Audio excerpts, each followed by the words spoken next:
It's the most wonderful time of the year. Minky Couture's holiday season is here. Wrap your loved ones in the gift of luxury with our softest, coziest blankets ever. Perfect for movie nights, chilly mornings, or those magical Christmas Eve moments. From kids to grandparents, there's a Minky for everyone. Shop our exclusive holiday collection now, in-store or online at minkycouture.com. But hurry, Santa's favorites won't last long. Minky Couture, making your holidays merry, bright, and oh so cozy. Coming to you live from the Elliott Avenue Studios, this is The Barbershop. Brought to you by Trufant Auto Detail, the official auto detail provider of the Seattle Seahawks. And by the Trufant Family Foundation, an organization aimed at improving the community one kid at a time. With Marcus Trufant, here's T. Holla. What's up, everybody? It's The Barbershop. Thank you for joining us. My name is T. Holla, Terry Holloman. I'm in the house. Marcus Trufant is absent once again. If you guys tuned in last week, you know Marcus hurt himself playing old man basketball. So he is not here today. As a matter of fact, he's somewhere else. We're going to talk about that here in a second, but we definitely have a good feeling tonight. My boy, Reese, the producer's here hanging out with us. What's up, Reese? What's going on, brothers? Man, glad to have you here, as always. Filling in for Mr. Trufant. Tonight we got a lot of stuff we want to talk about, man. There's a lot of stuff going on, man. Nick Bosa, one of the top picks in the upcoming draft, and his social media controversy is something we want to cover here in the barbershop. Beyoncé, the one and only Queen Bee, unexpectedly dropped a Netflix movie and an album on the same day, and it's killing the game. And speaking of games, we're definitely going to talk about Game of Thrones. So if you've been paying attention and watching that, we're going to discuss it tonight. And if you haven't, you might want to tune out right now because there might be a couple spoiler alerts, but we definitely going to talk about it for sure tonight, man. As I said, Marcus Trufant is not here. Once again, and we talked about it last week. I said, guarantee you he's going to be back in the house this week. I knew for sure I wasn't going to be in here by myself, but he's not here, Reese. He's not here. He was, if you missed last week's show, Marcus was playing old man basketball last week, about 2 weeks ago, and hurt his ankle. Decided he wanted to go up and try snowboarding. I was gonna ask that too. He went snowboarding like the next day. The next day, for real. Went up there. Like legit the next day. Yeah, and he had to get. I didn't know it at the time, but he had to get some professional help to get down the hill. Oh, that's the picture he sent us. He sent the pictures to the group chat. Yeah. And he was getting help down the hill by No, not just that. We saw that part. But what we didn't see was the part where the medics had to go up the hill. What? Yeah. And with a sled. With a sled and bring True down, man. So he was really hurt in a bad situation. Not only did he tear his Achilles heel, man, but he has blood clots. What? Yeah, he got blood clots. So, oh no, okay. So it's serious. I know we having a little fun with the situation, but I didn't know he had blood clots. He didn't say that. Yeah, I don't know. Hopefully he's not mad at me right now for putting all of his medical business out there in the street. Yeah, but you know, it is what it is. Super huge on like social media either. So you wouldn't be able to just take a look at his profiles and see what's going on. I think all you see is the boot like on Instagram. Yeah. But you wouldn't don't know what's going on. And all that like, stuff. yeah, you think he like just twisted his ankle or something. But exactly, no, man. Yeah. So and then, man. So he told me he was gonna be, in a boot and not moving around so well and unable to come in today. And then speaking of social media, I look online, but I don't look on Marcus's because Marcus don't do much on social media. Yeah. So I look on Jessica, his wife, Fab Five mom, and man, I see palm trees, man. Oh, hell no. Hell no. I see the boot and palm trees. So True is out. Hopefully suntanning his leg with the boot on it, man. Because he's somewhere I don't even know where he's at. I just see palm trees. I don't either. I didn't even ask. I saw the pictures. I saw on her page. And that's when I seen the boot. Him and the kids and all that. Yeah, but I didn't even ask him where he was at. Yeah, I'm not going to ask him. I'll ask him when he gets back, man. But I know a lot of people out there that wanted to come in and sit in and fill in with the barbershop. They've been asking for a long time, for years. Can I get in the barbershop? Can I get in the barbershop? So I was like, okay, I will have a plethora of people to choose from to fill in for Marcus. So, okay. The one lady, and again, I'm not going to say any names because these people are definitely going to come on again. Okay. One lady, she was really hyped about coming on, and she had an emergency where she had to go to a funeral in Chicago. Jeez. Yeah, so Talk about the luck. Yeah, that was bad luck. So then I called my boy, D. Watts of Watts Basketball, Seattle legend in the hoop game, who's been on the show before, and he was gung-ho, ready to go. He's, I can always count on him like the 1st and 15th, man. Right. And he called me, man, and he came down with the cold-blooded. he sounded like Ferris Bueller, man, like trying to fake it and trying to get out of school. T, man, I'm trying, man, but I don't think I can make it, man. That's the get out of school bag. Yeah, that was the. Oh, hell no. You stay your ass at home, man. I don't need you in here breathing on me and Reese, man. But in the meantime, we got it covered, man. We take care of it. We want to say thank you to everybody for tuning in and listening and supporting the Barbershop Show. And appreciate you for being here, man. We definitely going to try to keep you entertained and enthralled. Lots of stuff to talk about tonight. Right off the bat, man, I want to talk about this deal with Nick Bosa. Now, I don't know how many of you guys out there are familiar with the name Nick Bosa. If you follow college football, if you follow football at all, you understand that this guy was a defensive end from Ohio State. And he was a killer. Like, he's a beast. And the draft, the NFL draft is upcoming this week. Mm-hmm. And Nick Bosa is projected to be, basically, he's the consensus number one player in the draft. By all accounts, he's the guy that everybody wants at number one, except for the team that's picking number one. They're probably going to pick Kyler Murray as the quarterback. But the Cardinals, right? Yeah. They're probably going to pick him because they need a quarterback. But Nick Bosa, top guy, has recently come under some scrutiny. He's had some off-the-field controversy that has come up regarding his social media activity and some of his political beliefs. Recently, not even recently, but last year, he was on Twitter, and he said some rather colorful things. And just coming straight out the gate, man, the guy is a gung-ho conservative, super far right-wing. Mm-hmm. He's a super MAGA supporter. Which is crazy. I mean, considering how young he is. Yeah. He's really young. He's, 21, 22 years old? Yep. That's another thing I definitely want to discuss in this, but the fact that he's a MAGA, like a super conservative, super supporter, super Trump supporter, and he actually has some negative things to say about Colin Kaepernick in the past. He said basically that Colin Kaepernick is a clown. He came out on social media, said he's a clown. He also posted a picture of Donald Trump and Ronald Reagan with the captions, "GOATs." Like, these are the greatest of all time. Yeah. So after the season was over, though, he wasn't such a proud supporter of these things anymore. He went back and deleted all those tweets, scrubbed his Twitter account, scrubbed all of his social media accounts, and now it's just completely clear. Like, well, you got to add the other tweets as well. You got to add the Beyoncé is trash tweet. You got to add the Black Panther is trash tweets. Oh, see, I wasn't even aware of that. Oh, you didn't know about I was just aware of the MAGA tweets and the Trump tweets and the things of that nature. I think the other ones are what really got a lot of people riled up. Saying, I mean, obviously, you talk about Beyonce. You got to deal with the Beehive. Yeah, you can't go against the Beehive for real. Yeah, and then as big of a monument as Black Panther was, big a moment as that was, you just say that the movie itself is trash. This movie grossed $1 billion. It meant a lot to a lot of people. Right. But more so than that, more so than the fact of his opinions and what he thought of Beyonce and the Black Panther and what he feels about the president of the United States, is the fact that he went back and felt that he needed to scrub his Twitter. And that's what I want to discuss with you right out the gate, man. Mm-hmm. What do you think about that? What do you think about a guy that goes back and has to cover up his tracks based on some of the things that he said, some of the beliefs that he's had in the past? Well, I feel like it's an issue.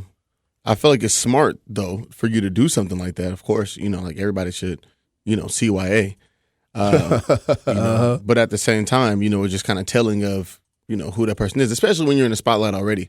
It's not like that one baseball player, who had those tweets out when he was like 13 or 15 years old, something like that. Mm-hmm. You're already Nick Bosa. So at the time that you're tweeting those things, people know that it's out there.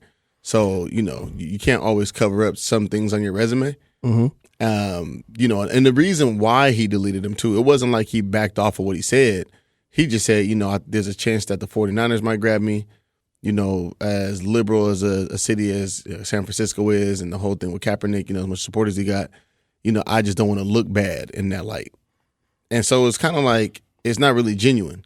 Right. Get it? It's a business decision, but but you didn't fall back from those comments or say I was a young player then. I was younger when I tweeted those things. I was kind of ignorant, whatever. It was like, no, I just did this because it looks bad on me. Right. And me personally, here's what I think. I think, if that's how you feel, I didn't grow up in an era of social media, and I really kind of thank God that I didn't. And I know you're considerably younger than me, Reese. Right. Did you grow up in an era where it was Twitter, Facebook, social? All that. MySpace kind of hit like towards my senior year of high school. Right. 2004, 2005. Mm-hmm. So we were just beginning to ride that wave, and then Facebook obviously hit like around, was it like 03, something like that? Something like that. It was gangbusters. Yeah. Yeah. So then it hit around that time. So I guess I say I grew up in it.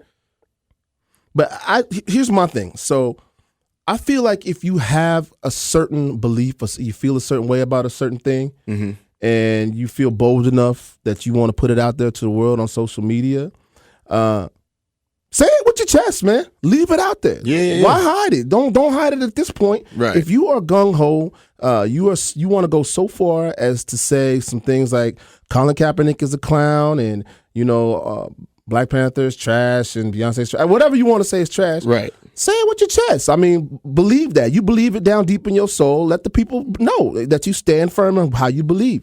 Don't let it be a concern of yours that San Francisco might draft you. Right. Go out to San Francisco because they're deal with the heat. Deal with the repercussions in the fire. So deal with the heat. There's a couple of factors that play here with him specifically. One, his brother is Joey Bosa.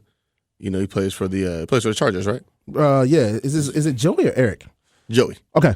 Joey Bosa, complete beast, plays for the Chargers. Right. I don't know if he's an All-Pro or anything like that, but I know he's known. Yeah, he was a first-round draft pick. He's a big name. And then the fact that their dad John Bosa played in the league as well. Right. He played for 3 years. So you're coming from a family, they're really affluent, well-to-do.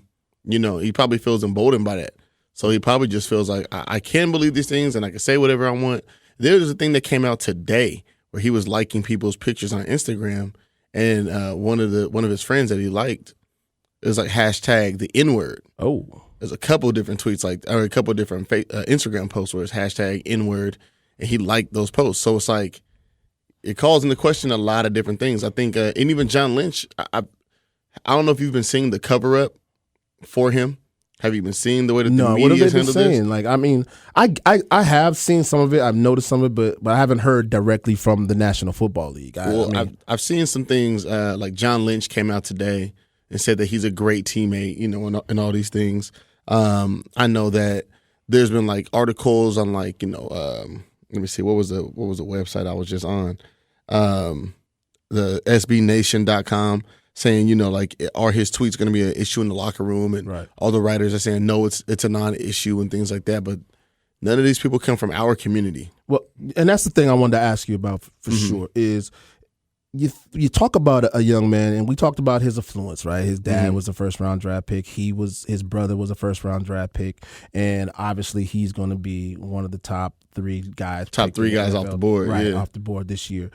But that goes not only just to say that they are an affluent family, but they have been in the locker room for a long time, man. Right. They've been around multicultural, multiracial situations, man. Mm-hmm. They know the hot points. They know the trigger points. They know the things that upset African-American players. They know the things to say and not to say in a locker room. Right. So my thing is either he was just chose to be willfully ignorant of how a lot of people feel and just say, hey, I'm going to put this out there because this is how I feel, and I don't care what you think about it. I'm talking about him in the past. Mm-hmm. Or he, there is no or. That's what he did. Like he knows that these things that he was saying and things that he was doing and putting online were insensitive to the people in his locker room. He just felt like that he was going to say it regardless. Well, there's two sides to it because there's a side where he's an athlete who he has to be in the locker room with these people, people like us, you and I. And then there's a side where even if he'd never picked up, a ball or nothing like that, his family was still well-to-do. Right. And so he was going to believe those things. He exists in this bubble Now he's getting out into, I want to say, the real world, where what's the league like 65, 70% African American? Yeah, maybe more. I think 75 to 80%. So you're going to be in the locker room with these guys, and they're going to have some things to say. Right. Somebody's going to check him, and he's a rookie coming in. But that goes back to my point. He's been in that locker room. Ohio State, if you look at that roster, it's 85, 90% African American guys. But college is a little different in the sense that nobody's really made it yet. You know what I'm saying? Nobody's really established yet. There's a pecking order, but there's kind of not, and he's one of the top guys, one of the top performers. And so I think him coming in as a rookie is going to be really enlightening, especially if he goes to a city like, San Francisco or something like that, where they have established veterans in the locker room. And I think it's more than the locker room at this point when you're talking about a team like San Francisco. I think his management, his team, his agents, probably even his parents have let him know, look, you're going to San Francisco, which is the most liberal city in the country. I mean, you can't. If you had to think of a more liberal team than the San Francisco 49ers and a more liberal city, I don't think you could think of one. It would be them and the Seahawks. That would be it, right? That'd be it, yeah. So I think they're looking more at what he's going to face from the fan base, what he's going to face from the city, what he's going to face from everybody when he's out and about in San Francisco, or is that going to hamper, some of his off-the-field activities, or some of the off-the-field endorsement deals and things like that? Yeah.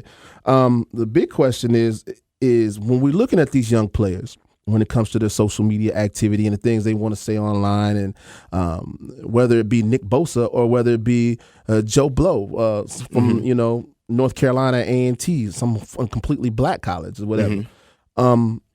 Should these social media tweets and posts, comments affect your draft status? Should it really come back and affect you? I look back last year at Josh Allen, the quarterback coming out of Wyoming. He's now playing for the Bills, and he had some racially insensitive tweets come up from back when he was like 13, 14 years old, where he was online saying the N-word. And it was like the last minute. At the last minute, somebody pulled it up on like draft day. Yeah, on draft day. Yeah. Basically, yeah. Yeah, so, I mean, fortunately for him, it came out late and it didn't affect him as much as I think it may have if it had a longer shelf life leading up to the draft. But he still had to answer those questions. He had to go back and clean up his Twitter account.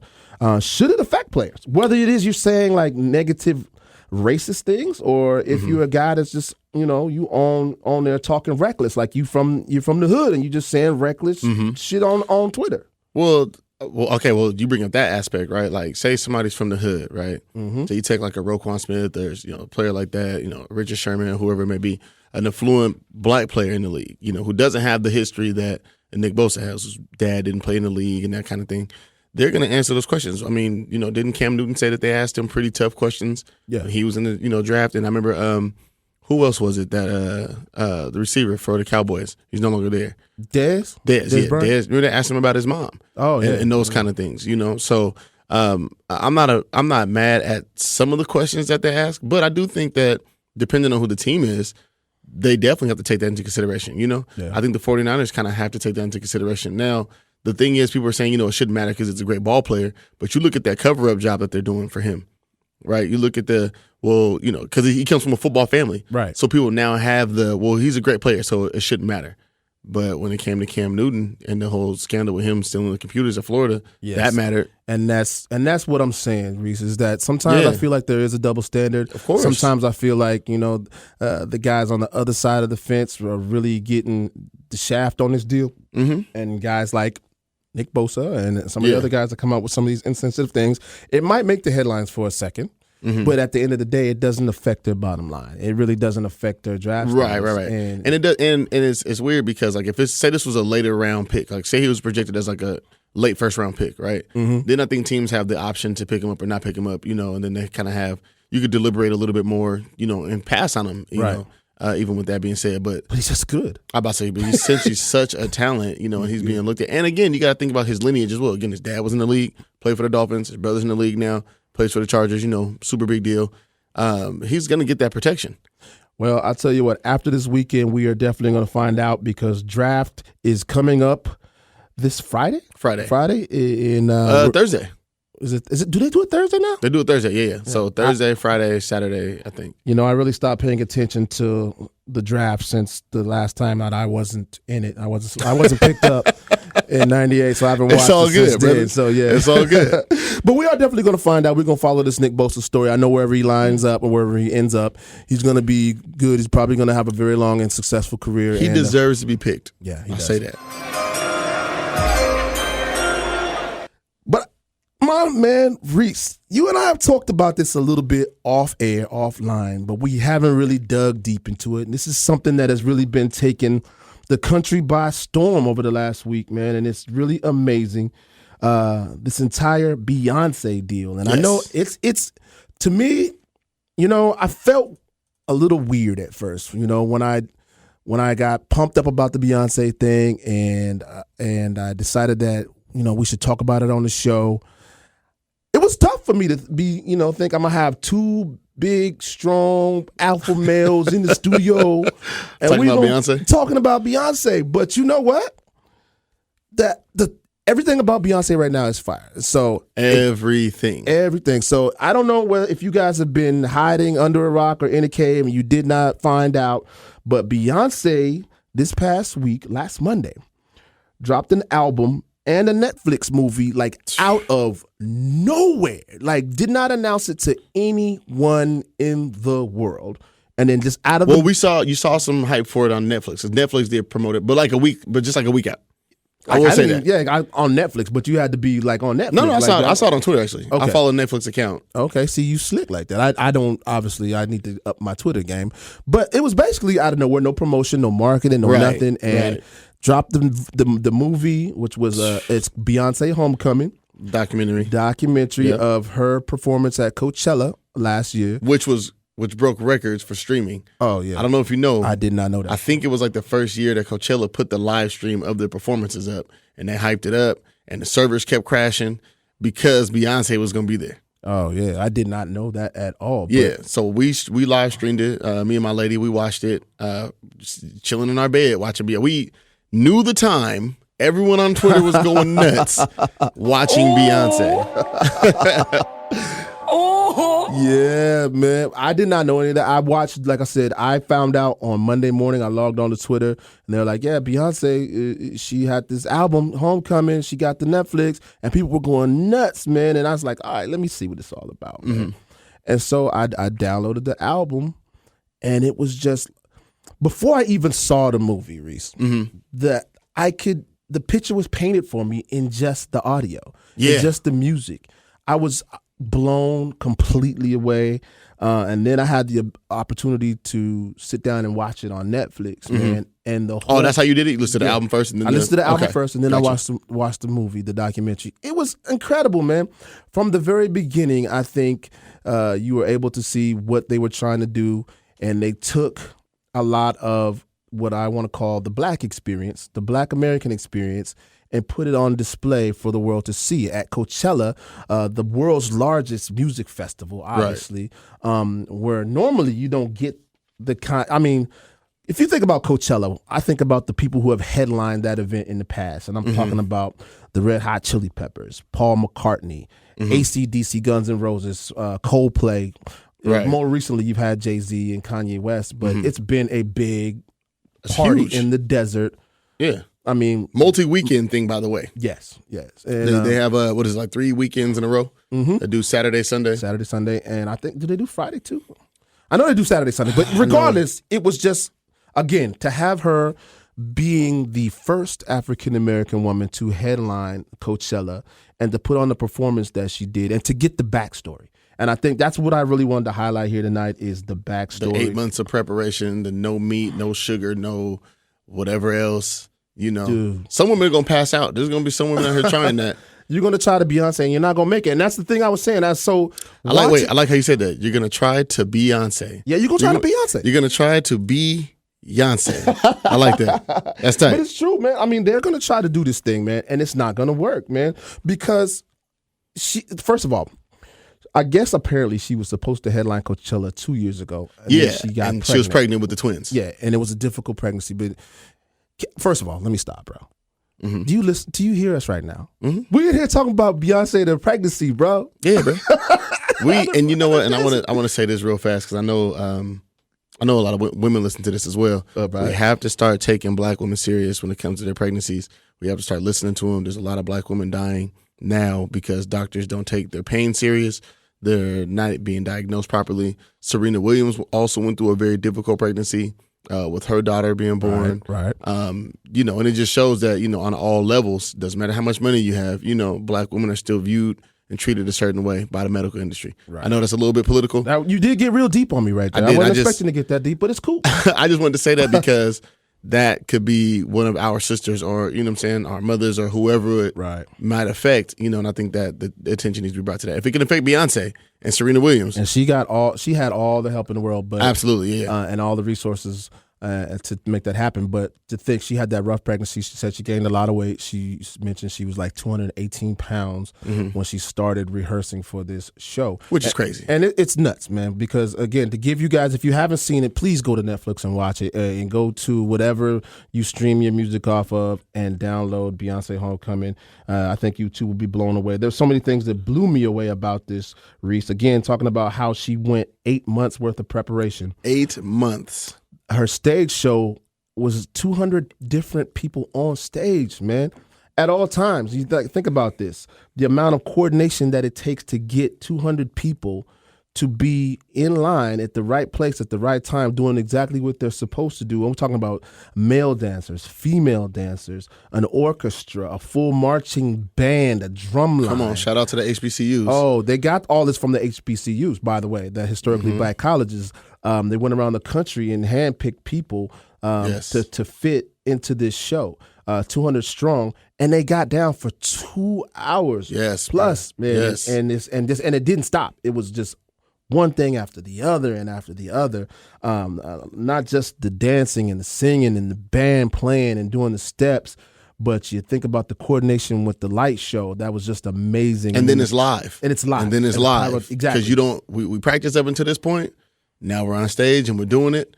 We can't have no hiccups. If there is a hiccup, it can't look like a hiccup. Right. Because this is going to Netflix. Exactly. Yeah. One is they're on stage at Coachella. That's the one. So there's that. And so that's the other thing that I want to talk to you about this as we close this out about Beyonce and the Homecoming movie, documentary, and the soundtrack that was associated with not just the stage show, not just the fact that it was just visually overwhelming and that the sound was just incredible. Yeah. The show was just off the chain. But the actual business deal that took place with it, man. I was going to ask if you was going there. Yes. Yeah. That to me was the biggest thing that I took away from this thing. Well, let's talk about it. You got to, because some people don't know. Yeah, some people do not know. And you think about it. So she headlined Coachella, which obviously you're going to charge a premium for that. And I believe her fee for that was $4 million, which is that's a good chunk of change for a show. Let's stop there, because in comparison, Ariana Grande got $8 million. Right. So I heard that as well. I think there's some controversy whether it was $4 million or $8 million, but regardless, it doesn't matter. Well, it wasn't just the fact that, because some people were like, "Oh, Ariana Grande's not worth more than Beyonce," but it was the Beyonce's what's the word I'm looking for? Her negotiating skills. Right. She took less to make more on the back end. I think that's where you're going with this. Yes, that is exactly where I'm going. Go ahead. And that's where I wanted to say one of the biggest things that I took away from this thing, man, was people look at Jay-Z and Beyonce. Yeah. Power couple. As an institution in itself. They're a business, man. They are the power couple in entertainment, bar none. There's none greater. And I say all that to say this. So Beyonce took the $4 million to do Coachella, and, that wouldn't have been bad. But what she did is she negotiated a deal where she owned the rights to that show outright. She said, Coachella, I'll do this show. I want all the video rights. I want all the audio rights. I want everything, own all of it. And then I'll do it. We got a deal. Turned around and flipped it. And so she took that $4 million, put that in the bank, or invested it in her show. Not even that. She put that in the baby's bank. Yeah, we don't need that. That's baby money, right? That's milk money. She gave that to the twins. Right, exactly. So she turned around and said, okay, now I own the rights to my show, the audio and the visual. Let's make a deal with Netflix. Let's make a 3 motion picture deal with Netflix for $60 million. Dog, come on. $60 million, okay? So here's the kicker behind that. Not only is it going to be $60 million from Netflix, I'm going to go ahead and drop the soundtrack that I own on the same day to promote the movie that I just put out, and I'm going to make money off of all the streams, off of all the people who download and buy my album. Because the important part about that is streaming is one part of revenue. There are still people that are buying the thing. And it's crazy because this is going to come out on vinyl, I think, at some point in time. Damn. I would buy a record player. Just to own I bought my lady a record player a couple years ago. Bought her the Beyonce self-titled album, bought her the Rihanna album, a couple other albums. So I know what that sounds like in the house. I would go buy my own record player to buy the Beyonce Homecoming joint just to enjoy it. Because if you listen to the music, all the different samples that they have, it's such a better experience. I think it's not the best Beyonce album, quote unquote, but it's the best experience that I've had listening to a Beyonce album because all the different samples that they use within the show. If you've ever been to a Beyonce show, you know that like there's a riff that they take from the Outkast song "Spodioti Dopalicious." Played in the background. Bruh, and you get the chance to hear. I get to hear that all the man. Come on, man, it's dope, man. And then all the other artists that she's worked with. Big Frida was on there. Big Frida. Shout out to Big Frida, Jay, Kelly Rowland, Michelle. Yeah. Just come on. Solange came out for a little bit. Yep. We're really spoiling it for you guys that have not seen it or heard it yet. If you haven't, you've been under a rock. You need to go get it right now, man. And I know, again, this might, we might lose a couple man points tonight, but I really don't believe so. If you're not a Beyonce fan, what are you doing? You're not. Only real men can admit to being Beyonce fans. I listened to that album 3 times today. I do. I got it on my workout thing. Hey, man. But listen, I'm going to ask you this before we get away from Beyonce. Yes, man. sir. And a lot of people out there are debating this, going back and forth online. In your opinion, Reese, is Beyonce the greatest living entertainer? Absolutely. Yeah. Yeah, no, there's not even a a question. comparison. Not a doubt. Not even a Bruno doubt. Mars? Okay. Bruno's tight. Who? I'm just kidding, man. Look, hey, and I tweeted that earlier. I put it on Facebook. I said Beyonce is the greatest performer that I've ever seen. I had to say that because I'd never seen Mike. Yep, especially like in his prime, So I never got a chance to see him, when he was doing his thing. But in my experience, in my opinion, Beyonce is the greatest performer we've ever had the opportunity to see. And you know what? And not to say that Mike, not to discredit Mike at all, but again, talk about social media, right? Right. Social media, Netflix, all these things, documentaries and all that. We didn't get an opportunity to see Mike's preparation leading up to certain things, Right. And we didn't get a chance to have all the industry surrounding, his performances and his concerts and things like that. So maybe, the closest we saw was what This Is It. Right. And I still haven't seen that, by the way. But it's good. It's tight. But but that's an older Mike. That's Mike 50 plus, so we don't really know, what could have gone. And so, just what's been documented, what's on record, and black women do everything better than us anyway. So, Yeah, I give it to you. Yeah, I'm going to have to go on record and say, I believe she is too, man. But all I'm saying to you guys out there listening right now, if you have not got it, have not heard it, have not seen it yet, go to Netflix. Beyonce Homecoming. Go to iTunes, whatever it is you listen to, stream music through, or you buy music through, go and get it. Hey, Reese. Yes, sir. I want to play a game with you, man. True and I usually play this game. It's called Winners and Pretenders. It's a situation where we talk about a person, a place, or a thing, or a situation, or a team, or whatever it is, right? And we explain the situation. And then we decide right here in this studio whether that person, that place, that thing, that situation is winning, if it's pretending. Or, basically if it's a winner or a loser type of situation. Okay, so gotcha. I got a few things I'm going to run past you, and we're going to decide right here tonight if that thing is a winner or pretender. So first of all, right out the gate, I want to talk about Russell Wilson. The boy. Now, we've talked about him for a couple weeks here in the studio on this show, and for good reason. A couple weeks ago, it was up in the air about whether he was going to re-sign with the Seahawks. He put down the gauntlet and said, hey, April 15th, have my money together, or else we got a problem. Yeah. They came with the bag. Yeah. Last week, we were in here in the studio, and I wasn't sure if they were going to come through, but the next morning, we woke up, and for sure he had his dough. And so before we even get into winners and pretenders, man, I gotta play a song for Russ, man, because he's getting to the money. Everybody, man. He getting to the money. Come on.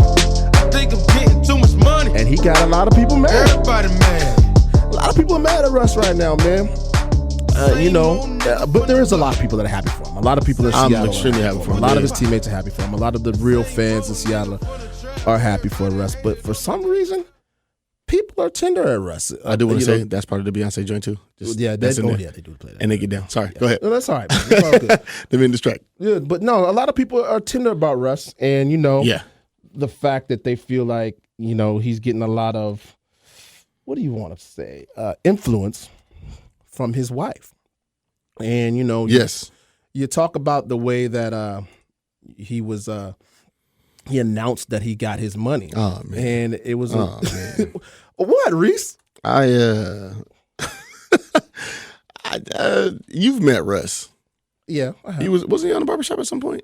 We've had him on. Yeah, so I mean, you've met Russ. You've seen Russ. You've talked to Russ. I think this new Russ. So no. So listen, let me. Okay, before I'm sorry. we Go get ahead. that far into Go ahead. it, Go ahead.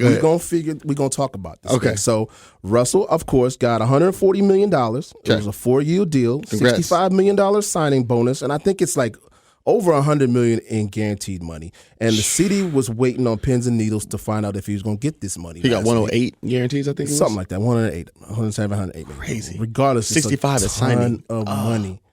And the whole city was up waiting until midnight on April 15th.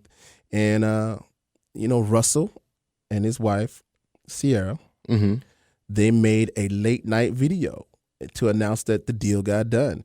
And it caused a lot of controversy because, well, if you guys haven't heard it, I'll let you listen to it and see what you think. We got a deal. Go Hawks. Go Hawks. But I'm going to see y'all in the morning.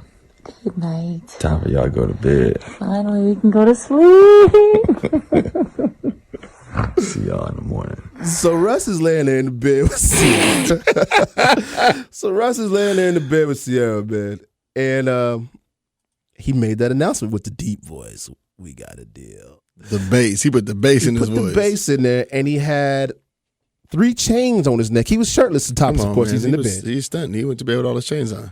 So my question to you, man, the announcement, not Russ and his deal. Okay. Just the announcement. Okay. Is that a winner or a pretender? That's a pretender. Why? We ain't never heard Russ's voice that deep ever in life. He did get the Barry White on you, though. We ain't never seen Russ with 3 chains on. Right. Shirtless at that. Come on, man. But maybe that's part of his new swag, part of his new get up. His voice just got 8 octaves lower all of a sudden. That's just how it happened with the money. I mean, they say money changes. You get your money, then your voice drops. Hey, brother, if I got $65 million in one night for signing my name, come on, for you wake up and check that direct deposit, I'm acting super brand new. I'm acting brand new. So I mean, but I don't know, man. It's just So your vote is pretender. I think it's crazy because it's both. Because he is winning. Yeah. But that's why I wanted to clarify. We are not talking about the fact that not the contract. He got $140 million. So just the announcement. Just the announcement. That's a pretender. That's a pretender. Okay. Hey, Seattle. So he spilled the spice at him. You see that? And then got the 3 chains on, and then he said, chains on. Y'all can go to bed. Like he daddy, and him and mama got some private time. Like coming Seattle's up all his children. Yeah, time for y'all to go to bed. So I'm gonna say, man, I'm gonna put it in this category, man. I was torn because, I looked at it like maybe this is who Russ was the whole time. Maybe Russ was playing us the whole time. Maybe for the last 8 years, Russ was really like hood. Like he wanted to come out after the game. Hood. Maybe he's got an inner hood. Maybe he can't. When he used to come out after the games, after the losses, when he would say stuff like, guys, we're gonna really we're gonna learn something from this. We're gonna come back. We're gonna grow. We're gonna come together as a team and go Hawks. And he really wanted to come out after the game like, man, it's some bullshit, man. I had him open. He didn't even try to get the ball, man. Doug is tripping, man. You saw him. You seen it? Saw him. I threw the ball. He touched it right in his hand. He gonna drop it? You know what? There's There's a lot of things I can say about Russ. A lot of them positive, bro. Like, for real, he's a great leader. After that 4 interception joint, when we played Green Bay. Oh, yeah. And he came back and, he dropped that ball to Kurtz. Come on, man. He held it down to win that game against Aaron Rodgers. Yeah. Great leader. Yeah. Great leader. Yeah. Second to none, in my opinion. I think he's the best leader in football right now. Yeah. Russ plays for the Yankees in the spring league. Mm-hmm. Apparently, he does a lot of great things for the community. He's bringing the baseball team to Portland, hopefully. But he's not hood, dog. Hood, not one of them things I'm gonna just attribute to Russ. Great leader, great husband, great father. You know what? Not hood, I'm gonna say this. I might have said all that in hopes that was the case, but I know that's not the case. I just, at the end of the day, I think we have not seen who Russell Wilson is going to be. Okay. I think you got to understand he's still a young man. Yeah, of course. He's 31, right? Is he barely, maybe barely. Okay. But he's still a young man. I mean, he hasn't figured out who he's going to be, the man he's going to be. I think he's pretty got it nailed down as far as football career and his leadership abilities. But, as people, as humans, we transition through different stages in life, and we learn new things. We get influenced by new things, right. And we get introduced to new things. And so sometimes we get turned. I don't want to say Russ got turned out. I was just going. He got turned on to some new stuff. I was going to say that. I'm going to say this to end this Russell Wilson segment is that I think that announcement with him and Ciara in the bed was a pretender. Oh, yes, I'm the great pretender. All right, the next subject. I agree, by the way. The next subject in Winners and Pretenders, LeBron James, man. Okay. The NBA finals are on, and I'll be completely honest. Finals, the playoffs. Or the playoffs, I'm sorry. The NBA playoffs are on, and I have not watched 1 minute. You haven't? No, I'm not into nothing. No, I haven't watched a minute. Is that because I watched probably on and off 3 or 4 minutes of the game yesterday, Toronto game, just because I was at my parents' house and my family had the game on the tube, so I Easter, was glancing on and off. But I'm a kind of a casual basketball fan. Right. I don't need to know everything that's going on every year, all the time, what's going on with basketball, especially until the finals. Okay. And then when the finals come on is when it gets hot, because there's 177,000 games every season, and we don't even have a team in Seattle anymore. Right. And so I'm kind of protesting the NBA ever since the Sonics left town. But LeBron James is not in the finals. Not in the playoffs. He won't even be in the playoffs. But I'm just Right. saying he's not in the finals, and we've been used to seeing him in the finals for the past 8 seasons. Right. And you look at him and the Lakers. We thought that this is going to be a team that he could come in and mentor the young guys, lead them to another playoff run, right. Lead them to another finals. They had Magic Johnson and head of basketball operations.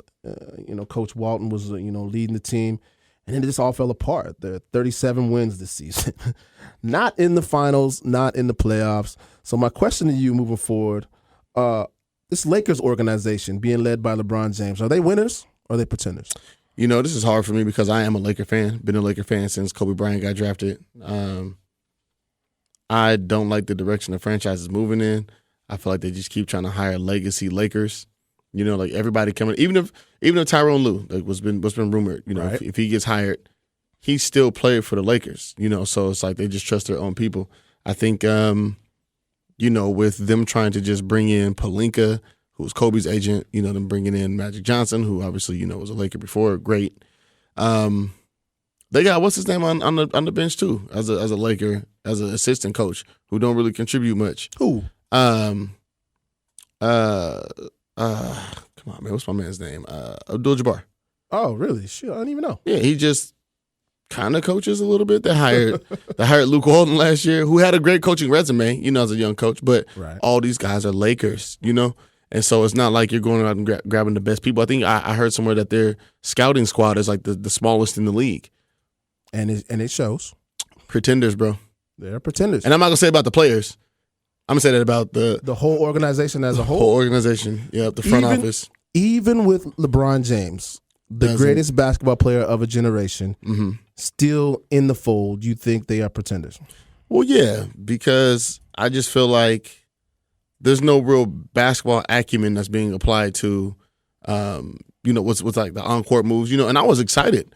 Rondo was a Laker. Rondo's my favorite point guard almost ever. You know what I'm saying? So like I got a chance to see him in the Lakers jersey. That's tight. I like some of the signings, but they just weren't a good team, and that's being put together by not good executives. Mm-hmm. A bunch of people who haven't proved anything in the basketball world. So then you kind of just think, what are you guys really doing? Coming from a guy, like I said, who is not a diehard basketball fan, who doesn't get really dialed in every season until the playoffs, until the second, the third round of the playoffs. Looking at this Laker team, and I used to be a Lakers fan back in the day when it was the Lake Show. Right. I was a fan from Magic and Abdul-Jabbar, and when they used to be going back and forth with the Celtics. I go way back that far. Okay. And then you flash forward to when it was Kobe and Shaq doing their thing. You know what I mean? I just look at this organization and where it has fallen to. I thought that LeBron was going to be able to come over there and, like I said, mentor these young guys, man. Take Alonzo Ball under his wing and say, look, this is how we do this as professionals, as men, and we're going to take this organization. Because you look at what he does, man. LeBron James was able to take Cleveland Cavaliers, which was the dumpster fire of the NBA for so many years, and turn them into a perennial playoff team, man. I thought for sure that he was going to be able to do that here in Los Angeles. Yeah, but that comes on the heels of like you kind of gutting the team and you hire, you signing whoever you want to sign and all those things. He didn't just come in with like the roster that they had, and just started applying things. Like he came in, they got Kevin Love, they got Richard Jefferson. Like they come in, they just signed a ton of people. You know what I mean? And then that's the new team. Yeah. You know what I'm saying? So I say this. I'm gonna leave it at this. I don't think the Lakers, I don't know if they don't do anything drastic this offseason and really revamp that roster and revamp the coaching staff and change the entire environment. I feel like that's in that locker room. I think this team is a pretender too. Oh, yes, I'm the great pretender. Lastly, Reese, I want to talk to you about a study that I read about online right now. Now, I want to ask you, man, because you're a young fella. Okay. You're a single fella. You're part of this younger generation that knows more about this than I do. So we're going to get your interpretation on it. You've heard the phrase Netflix and chill? I have heard such a phrase. You have heard such a thing? Yes, sir. You are familiar with such term? I am familiar with the term. And you have Netflix, right? I do have Netflix and Hulu, by the way. Oh, you big time now, huh? There is a study that has been recently done by a guy writing for the Wall Street Journal talking about Netflix and chill and the effects of Netflix and chill. And they are saying that it is now more like Netflix and sleep. So here's what this study says. Among Americans, sleep with anybody. Yeah, sorry, go ahead. Listen, what'd you say? Sorry, go ahead. You said something about no. We're talking about actual real sleep. That's what I'm saying. Yeah. Not doing that. This study says that among Americans 18 to 38, 1 in 3 report that they're choosing binge watching over sex. So when you come over, and they're saying that 1 out of 4 people, 1 out of 3 people, when they say, "Hey, what are you doing this weekend? You want to come over and Netflix and chill?" Like they actually mean they want to sit up there and watch 10, The Office, 12 hours of The Office. Like, yeah, and then you go take your ass home. I'm not doing that. I don't understand. Is this a thing? I'm just telling you that's a study 1 in 3? that has been 33% of people 18 to age 38. They are actually Netflixing and chilling and then going to sleep. I don't believe that study. I think that people are lying. So again, if you have been in a cave or hiding under a rock, or you are outside of this age bracket above age 38, age 40, and you don't understand what Netflix and chill means, it's like an old pickup line for the new generation. Come watch a movie. Hey girl, I got Crazy Stupid Love on DVD. Come watch it. I got The Notebook. Come through. Yeah, they want you to come over and turn the movies on and cuddle up, and then next thing you know, hey man, you got to get a 10-15 minute window. We're gonna watch the opening credits. We're gonna watch the beginning of the plot, and that's it. Hey, yeah, man. Then you about to get buck and naked. I'm marching to the tune of my own drum after that. Yeah, but they're saying that's not true anymore, man. They're saying What? people are actually like nerding up, saying we're gonna watch this movie. And then, I get the binge watching. I do. I get it because you got shows like The Office or Game of Thrones. You got Breaking Bad. People are still getting into. I get the binging. mm-hmm. I also get the boinking. I understand. I'm not. Hey, look, we can. I don't. Do you know what I don't get about that? We can rewind these shows.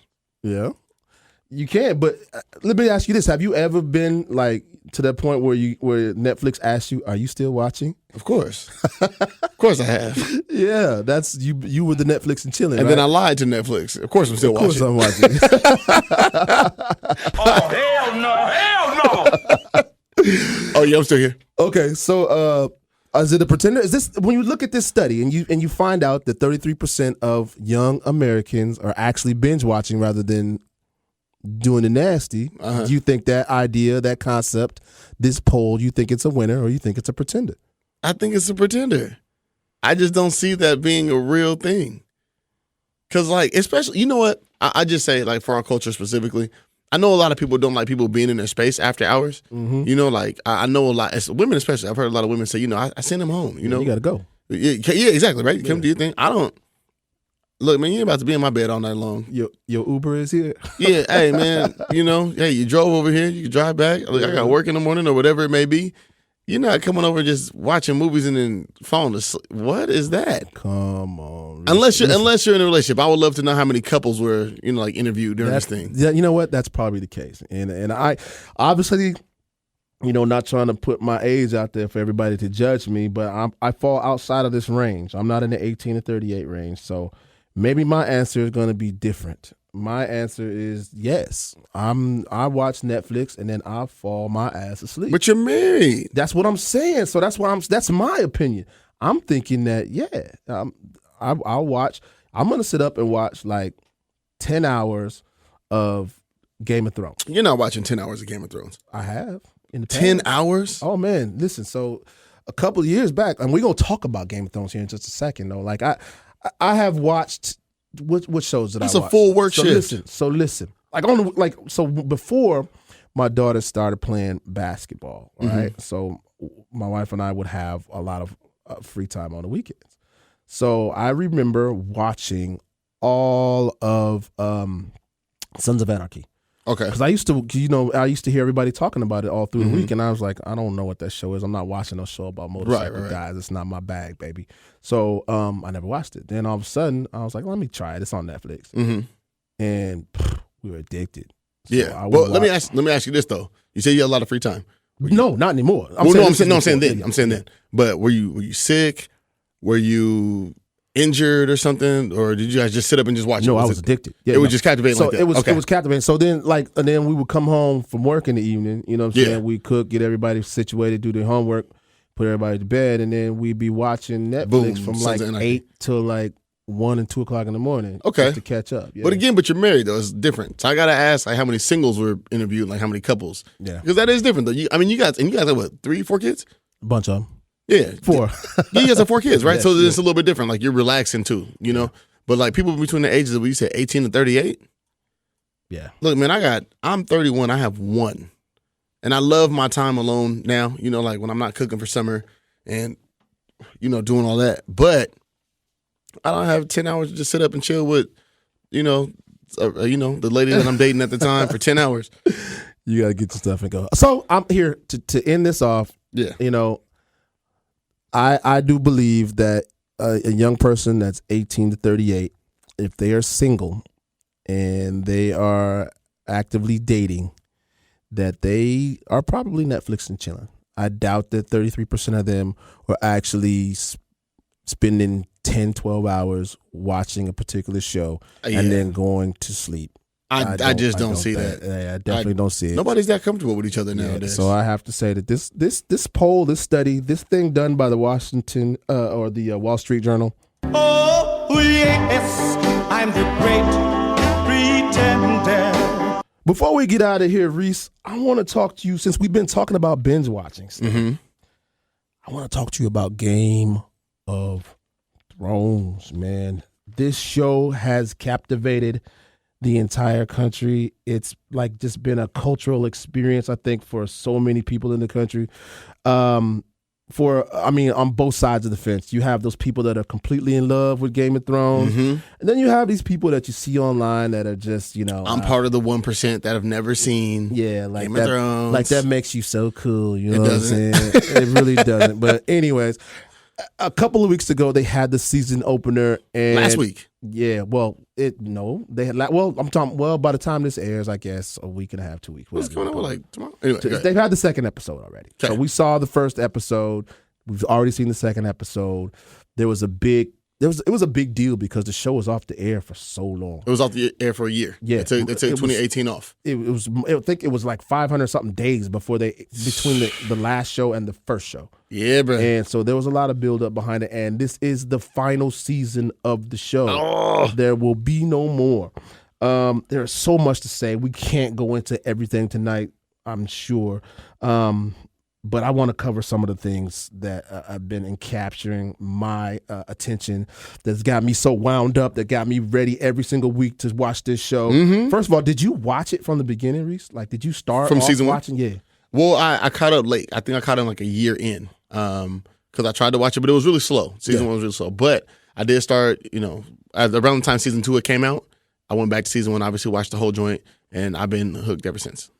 Wow. So we watched it too. I started watching it halfway through season 1. Okay. And I'm gonna tell you how I started watching it. So my brother was living in Vegas at the time, and he was like, "Hey, you watch this show Game of Thrones?" And I was like, "Nah, man, that's not my deal. medieval. I'm not into no medieval. Yeah. Though thou art thou this thought thing. And with knights and swords and queens and all that. That wasn't horses and catapults. That wasn't my deal, right? I don't want to watch that. Yeah. So my brother was like, "Bro, it's a midget on there." I don't know. Is that a proper thing to say though? Why is that the selling point? I'm just gonna tell you the honest truth. I'm just trying to keep it 100. Why is that the selling point? I don't know if that's the politically correct thing to say. There's a small person. A small person. But that's not what he said. He said, "Bro, it's a midget on there." And this dude, he talking so much shit. Like, he's a badass. Tyrion Lannister. He's a badass. And I was like, "Come on, man." He's like, "T, you got to watch." So I started watching to see this little dude talk his mess. And sure enough, he was talking his mess. But as I started going along, getting into the characters, I realized that, this is a twisted ass, crazy, good, great acting, great directing, great writing. Everything from the. Again, you saw the beginning of the show, and you said it was kind of slow, and I agree, it was kind of slow. Yeah, but as it started progressing in season 1, right, I started getting attached to who I thought were the real heroes of the show, the real protagonists of the show, the main characters, right? Ned Stark. Like, this is a tough, strong family man, honest with so much honor, so much loyalty, and all this stuff. And all of a sudden, he get his head chopped off. Man, he gone. He out of here. And his whole family, quick. And his whole family, who you think, okay, this is going to be the royal family of this show, and they're going to be, portrayed in this certain way. Man, they just uprooted. They said F everybody. Everybody, man. Everything you thought about this show from day one is just flipped upside down. And it's been that way ever since. And so flash forward to now, I've just been completely addicted and watching it now. Season 8, the finale, a lot of people are spent the last year trying to binge watch this and catch up again because there's been so much hype. I watched the whole series maybe like 4 times already. Yeah, like I had my little brother catch up with us. What do you think about people who are saying that the season 8 so far, just two episodes in, has been slow? Who said that? I've had a lot of people saying. Have you really? Slow, yeah. What? They're like, no, man. I've had a lot of people say it. So I saw Earl Thomas today. Online. Come on, saying, Earl. What's the big deal about this Game of Thrones thing? Oh, he's probably never seen everything else. I've never seen. There's nothing happening. Oh, well, you can't just jump in season 8. Definitely you can't. But that's what I'm saying. So for him, it's different. Like, you can't just. But you think about it, right? Like, first episode, all these different like reunions for people. You know what I'm saying? And like all the different. I'm a big fan of the writing this season because I think it's been beautiful so far. Like, I mean, can we do spoilers? Yeah, I mean, that's what I'm telling you now. Spoiler alert: we talked about Game of Thrones. We're talking Thrones. Yes. So, okay, so like the first episode, like where you got Bran finally. You know what I'm saying? Bran's at Winterfell. John comes back. Wait. Before you jump off this, we're gonna talk about Bran for a real second. Okay. What's up with Bran right now? He's like this dude just staring at everybody with the dead eyes, man. Bran got everybody in the chessboard. He moving pieces around. He not. You know what I'm saying? But like what he said to Jamie the last episode, he was like, why didn't you tell anybody? I'm the one that pushed you out the window. For those that don't know, Jamie pushes Bran out the window. First episode. Yeah, boom. First episode, boom. The little boy tosses him out and paralyzes him. Yep. From he's in a wheelchair. Body down? I mean, neck down? Legs down. Quadriplegic? Whatever, yeah. He can't, yeah. He's not moving in nothing. A wheelchair. He's That's not moving good. nothing, but it barely moving his eyeballs. Go ahead. Yeah, off top, right? Yeah. So, but like, even when, like what he said to Jamie, or like even like when he was like, Sam asked him, what are you doing outside in the cold, like sitting by yourself? He was like, I'm waiting for an old friend. Boom. Jamie Lannister walks in. How beautiful of a scene is that? It's fucking phenomenal. Yeah, Sorry, excuse me. No, go ahead, man. So like again, just all these different reunions, then all like the happy endings. I think some people are gonna die this next episode. They kind of have to. I believe this is the episode. Episode 3 is when shit about to Everybody get dies. real. And Could I you think think the about- first 2 were just to set up what's going on. Yeah. You think about from a writer's standpoint, right? Game of Thrones doesn't allow anybody to have happy endings. You know what I'm saying? They just don't. That's just not something they believe in this show. And so you think about Brienne becoming a knight this last episode, right? Right. She finally becomes a knight. Tears of joy. Tormund's clapping. Hey, before you go further, Go ahead. was that? I mean, again, we've been talking about Beyonce here tonight. We've been getting really in touch with our sensitive sides tonight. Yeah. Did you get like a little misty when they knighted her, man? I did, bro. Because I mean, think about it, man. There's nobody who's had more honor than her besides Ned Stark, right, and Jon Snow. She's one of the most honorable people on the show. She held that promise to Catelyn Stark for 8 seasons now. Right. You know what I'm saying? Right. She put her life on the line. Sir Jaime, risked his life for her and back and forth. So like to see her become knighted, to see Jaime be the one to knight her. He was the one to knight her. Come on, man. That's what I'm saying. That means that's something. what I'm saying. It got a little misty. Bro, oh yeah, no. And the fact that you see that big smile she had at the end? And she got misty. And you see Tormund stand up and clap for his woman? Mm-hmm. You hear that story he told about the giant's milk? Oh yeah. About how he slayed the dragon and came home and laid up with the dragon's wife. Oh and drank with the giant's wife. Drank giant milk for 3 months. Yeah. That's how I got so big and strong. Yeah. So yeah, I mean, just so many touching moments, and then for like even a moment like where Sam gave the sword to Ser Jorah. Yep. Right. Like that was a sword that was in his family first. Gave it back to him because he was like, your dad taught me how to be a man. This belongs in your family. Like, come on, like there's so many touching things. So what I see in this whole series so far, and this season, is that we've gotten a good representation. We've gotten a good. It's the kind of really setting the tone for all our viewers watching, saying, put your past behind you. You know what I'm saying? You're talking about these are people who have sat in past episodes, past seasons, have tried to kill each other. Yeah, who they have said that. Killed each other's family members, like in the most medieval, nasty ways, and been in the most crazy battles against each other. And now they're coming up against a formidable opponent in the White Walkers, who are set to destroy the entire everything world. The undead walking frozen. And these guys are putting all their differences behind them to, attack this formidable foe. And I think that's really a lesson. There's a teaching moment in there for the rest of us to be like, man, some of the stuff we can put behind us and move towards a better goal. That being said, man, like I said, I don't want to go too far and put too many spoilers out there. The show is incredible. If you haven't watched it, go back season 1 through season 7, catch up. Season 8 is unbelievable. There's so much drama, so much action, so much good acting, writing. Everything is great. One thing I do want to talk about, Reese, and this is a question I wanted to ask you. There's something in this show that is, you don't have on normal shows. Okay. And it's dragons. Yes. Dragons. This lady, Dany, Daenerys Targaryen. Targaryen. Right? Yep. She's basically running shit right now. She's the boss because but really, that's the other question. So when you look at everybody in their power struggles and their quest to gain ultimate power and their quest to sit on the Iron Throne. I think she's been the baddest and the most tenacious up to this point. Yeah. Because she has dragons. Well, yeah, and of course. dragons come through and tear everything up. Of course. And she controls those. So most you don't get dragons. Most shows don't you're have not gonna dragons. get dragons. Yeah. Man. So first of all, asking you the question: who do you think is the baddest character on Game of Thrones? And again, I'm right now saying her because she got the dragons. You mean as far as what, like, just like the most dangerous? Most badass, dangerous. Who's gonna get the Iron Throne by the end of season 8? Well, those are two different questions. Oh, so you don't think you think it's two different people?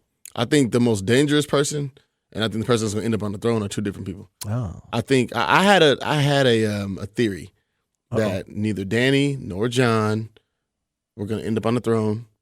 I honestly thought it was going to be Gendry, Robert Baratheon's bastard, because he is, the bastard son. I feel like Jon's going to sacrifice himself. I feel like Dany's going to die at some point too, which will really throw shit off. Like, that'd be crazy. But I don't feel like, she's going to end up, I don't feel like Sansa even wants to rule the Seven Kingdoms. I think it's going to be Gendry, because Robert Baratheon was the last king before the Lannisters had him killed, right? Gendry was going to be on the throne. He's a Baratheon. You know what's crazy about this whole conversation as we bring it to a close here is that we talked about dragons, we talked about all kinds of medieval battles and magical stones and a kid who could see the past and the present, like all around and different and traveling to other things, bodies and things like that, right? All that is not the craziest part of this show. We're talking about the main characters, Jon Snow and Dany Targaryen, who are now lovers, and it's like a nephew and an aunt. It's a nephew and an aunt, and I have a love interest. Well, let's be fair, man. Let's be fair. Nobody knew who Jon's parents were, but it don't matter. But at this point, what Jon don't look like he don't like. Man, it's whatever. Well, I mean, he wasn't really fooling with her this last episode. Ever since he found out his true parentage, he wasn't really messing with her. So they got to approach that. We're going to find out real soon. I think, what I think is going to happen? What? Just real talk. This next episode is the Battle of Winterfell. I think there's going to be a moment where, Jon's in trouble. He's in peril. Dany could save him. And I think because she feels so threatened by him possibly, being a true heir to the throne, she's not going to save him. And I think somebody's going to see that and call her on her shit. So that's just my theory. But Jon been dead before. Jon don't want nothing but to die and just go back to sleep, dog. He don't even want to be alive, dog. Hey, man. It's crazy. The Game of Thrones is crazy. Like I said, if you haven't watched it, you need to get in. It's the last season. Go back and binge watch the first 7 seasons. Really the last thing I'm going to ask you this time, Reese. Go ahead. We talked about the dragons, and I feel like she's the most badass person on the show because she can control dragons. Okay, let's imagine you had control or you had a pet that was the most badass pet that you could think of that you would associate with Reese, and you could walk around Seattle with a pet, whether it's legal or illegal or whatever. What pet would you think would be the most badass thing that you could walk around Seattle and it listens to me all the time? It listens only to you. Because I'm thinking about this because I saw a video online and I seen these Africans over in, I don't even know where they were over in Africa, and they have like these hyenas, man, and they treat hyenas like dogs, and they walk around with hyenas on a leash and they make them do shit. And you don't That's crazy. I've never seen a hyena in real life, but a hyena is a big ass animal, bro. Yeah, like it they're is. not little, Right? And these big ass hyenas just run around the village doing stuff that doing dog shit. Yeah, it's crazy. So what would Reese's animal be that you just walk around? Gorilla, bruh. Come on, man. I swear to God, I'd be a gorilla. You're not gonna check me in my gorilla doing nothing. You gotta think about it. Gorillas can do anything, but they can climb, they can jump, they'll lunge at you, they're fast. You know what I'm saying? They're just a presence. I'm walking around anywhere, dog. It's me and my pack. If I had 3, just like she got 3 dragons, come on, bro. I'm walking around 3 gorillas. Come on, what you gonna do? Sycamore cats, man. What you gonna do? Hey, where my money, man? Yeah, where my money, man? George, go get him. Yeah. Hey, fam, go after him. What you gonna do, dog? Nothing. What if somebody got, yeah, okay. 3 badass gorillas, bro. Yeah, all right. I thought about this. I was like, do I want a lion or would I want an elephant? You know what I'm saying? Something crazy, Okay. you know what I'm saying? Something badass. Yeah. I don't know, man. I think it would either be a lion just because it just looks, it's the king of the jungle. It's a lion, It just looks yeah. intimidating. He's fast, he's big, he's strong and powerful, man. But a rhino. Just a rhino on a leash, man. You tearing up On a whatever you leash, want. though. Just on a leash. What kind of leash would that be? A big ass A chain? big ass chain. Like, Yeah. you know what I'm saying? You have to be Yeah. hella far behind it because it's big, but it'd be course. on your leash. You'd be like, don't make me let him go, man. Yeah. Hey, where's my yeah. look, you in my parking spot? you gonna try to cut me off? I'm moving your whole joint. Yeah, me and Rhino getting busy, man. Hey, that's been one hell of a show. Reese, thank you for joining me and hanging out in here, man. We're going to see if True can come back next week with his torn Achilles and suntan from wherever he's at, where the palm trees are. We Praying are gonna for True, man. Yeah, I know. We got a couple of special guests that are lined up to come in next week, so make sure you stay tuned. Make sure you log on and follow us at Twitter, Barbershop Show _. We are on Instagram at The Barbershop. Wherever we go, we're going to have a good time, so make sure you stay tuned in with what we're doing, man. Everybody, man. In the meantime, though, it's T Holla, my boy Reese, Yo. and it's been The Barbershop, man. Thank you for joining us. Make sure you log in, subscribe to the show. We'll be back next Tuesday.